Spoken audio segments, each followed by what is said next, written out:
Hi, I'm Dr. Ray Middleton, and in this film I'm going to explain what a psychologically informed environment or PI is and show you how easy it is to become a PI champion or PI lead within your service or organisation. I'm also going to show you how to create a PI self-assessment for a service using the Pizzazz self-assessment tool created by Robin Johnson. You can get additional information downloaded for free around this PI self-assessment from pilink.net. Once you've gathered views from your staff on where the service is currently at in terms of PI, you can type up your self-assessment report either into a Word document or onto some software called iAbacus. iAbacus allows larger organisations to reflect on their PI data for several services at once to gain a better, bigger perspective on the whole organisation in terms of PI. But you don't need to use iAbacus, you can just type up your self-assessment for PI into a Word document. In this film, I'll be explaining the latest updated version 2 of PI, but if you've been working on the first version of PI, don't worry, as all previous work is compatible and easily upgraded. PI version 2 is like getting a newer version of the iPhone and just getting an upgrade. PI is a framework which involves all staff assessing where a service is currently at and in co-producing plans to get better together. This enables everyone to take responsibility for their role in improving the service and helps us avoid thinking it's always someone else's responsibility to improve the service. Everybody has a role and valuable ideas to contribute in improving the quality of the service we offer, and PI gives everyone a voice in this process. I've helped over 40 services to develop a PI self-assessment report, and the good news is it's really easy to do. The upgraded PI version 2 has 5 categories to assess your service around. These are psychological awareness, training and support, learning and inquiry, the 3 R's, that's the rules, roles and responsiveness, and the 5th PI area is spaces of opportunity. I'm going to clearly explain what each of these 5 categories means, so you can then explain them to others in your self-assessment process, to ask them what they think. You can play this film to your team to explain each PI category, or send them a link to ask them to watch it before you meet to discuss PI. Or you could just explain each PI category in your own words, yourself, live as it were, before asking their views and opinions. So you don't need to use this video, but this will help to teach you clearly what those categories mean. After explaining what each category means, ask 5 questions about each one. What has more value than the score is the discussion and reflection within the team about each area. Lots of positive learning can emerge from this process, such as realising some people were not aware of some training they could go on, and things like that. So it's the quality of discussing it that matters. Don't get too worried about people having different opinions, because that's normal about where they'd rate the service. But as you listen to each other and open up a dialogue, that's where the learning from each other and valuing different points of view goes on, and that in itself is a helpful process to improve the service. Once you've defined a PI area, ask people to think about how they'd rate the service at the moment on some sort of scale from poor, basic, progressing or advanced. Ask them what evidence they have to support this score, which validates any good work you're doing already, and you get that down. But also say, well, what helps us to improve in this area? And you can highlight and value different points of view about what people think is helpful. Ask people what hinders in this area and what makes it difficult to progress, and that's really important to tap in to value the points of view of all staff members here about what makes it difficult to progress. And finally, ask people to come up with a realistic plan to improve in this area, so you're co-producing a plan. Remember to explain to the staff team what the category means so they know what they're assessing the service on. So next I'm going to define each PI category to check our understanding by opening up a dialogue with Robin Johnson. So it might be really helpful if we just talked about the categories to help people in this training. We're going to help people to be able to go back and talk with their teams about the different, you might not want to call them categories or themes, listening to what you just said. But it would be help to kind of just help people to be clear about what those themes are. So the first version, the first theme or area for people to assess is that of training and support. Okay. So I could just play a short video, not a video, it's more of an audio just of what I think they are, just to introduce the topic, and then we can have a chat about training and support. So I might stop it after training. The first pie area is training and support for staff. There are two sides to this. You may rate training and support at different levels in your service. If you do, just average them out to get a general score for this area. The discussion and reflection has more value than the actual score you settle on. Training relates to training on topics relevant to understanding and working with the people that you're supporting.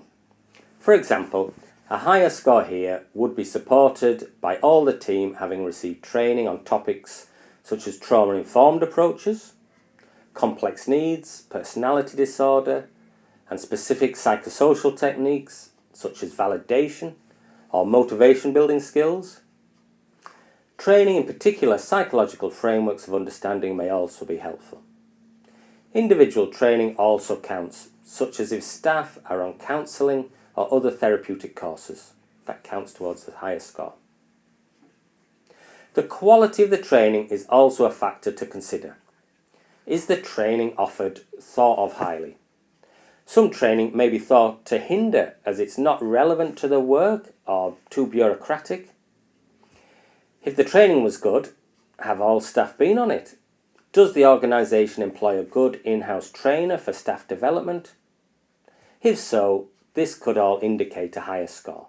I suppose there's a couple of things I'd say. Really, the issue of training is about recognising that particularly in homelessness and working with people with complex needs, the particular complex needs that come to your particular service, that's what should drive the training that's appropriate for you.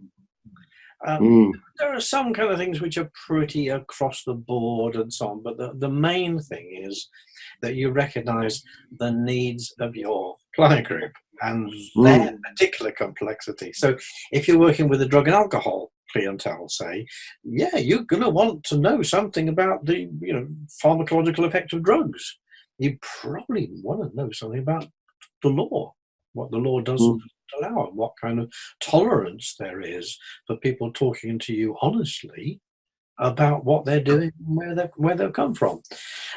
So you customize what the training issues are to the client group and the situation you're in. The other thing that I would say is that one of the questions is, who do you train? Because we talked originally about staff training and support, because it was about saying your staff need and deserve training and support, in your clients, your service users deserve trained staff who can understand and work with those issues. But we also there's increasing use of peers and peer mentors. Quite a lot of services will use volunteers.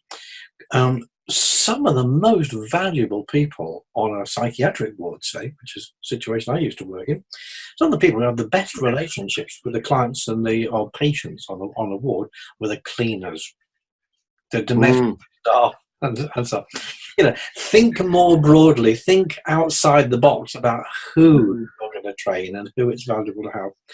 I know one or two areas that are working with the local community and trying to engage the local community in the work that they're doing. And they are offering, they don't necessarily call it training with a capital T, but in terms of the people they want to work with and communicate with and who they want to get on the same page with, it may not even necessarily be the people who are going to who are the professionals at all. So think more broadly about who you want to know and understand and share your knowledge and understanding with. That's really helpful, Robin. It makes me think about, I've been asked to write some training around understanding people with more complex needs for the admin staff and receptionists at GP surgeries. And I think that's really enlightened. Absolutely. Illustrates that point about it's everybody's business. and that makes me think of how the pie works. Really, it introduces a theme like training, and then we're opening up a dialogue about it. And we're thinking about, actually, as well as training your staff in some really good stuff, they deserve the training, and you're going to deliver a better service. Also, it might be the police or the receptionist. I did some training recently, and the service had about a third of its staff are cleaners, and I thought it was great that they sent all the cleaners on the training around understanding multiple complex needs. And that was a good example that it's everybody's business. Because those relationships might be with the cleaner who's coming in, or it might be with reception, it might be with a support worker, it might be with a mental health nurse. It doesn't, on one level, it doesn't matter, because we want those therapeutic relationships to be enhanced, to be helpful, and everybody can. And that's how I hope people will use those pie themes and the self-assessment framework that we came out with a year or so ago. That really, those words just lift the lid. They just open the box to encourage you to look inside and see what you can find there. What's meaningful to you? What does it set off? What conversations does it lead to? It's not a matter of doing it right. It's a matter of saying, what can we find when we look this way, when we look here? Definitely. And that's what one of the things I like about PIE in particular, is that it empowers the local service to think what's relevant to us, but it tells you what some good topics to think about are. So maybe that's a good point to move us on to the other side, to the first theme or area, whatever word we're using, which is support. So I'm just going to play a little summary of what I understood around support, and then see what you think. Support includes informal and formal support structures.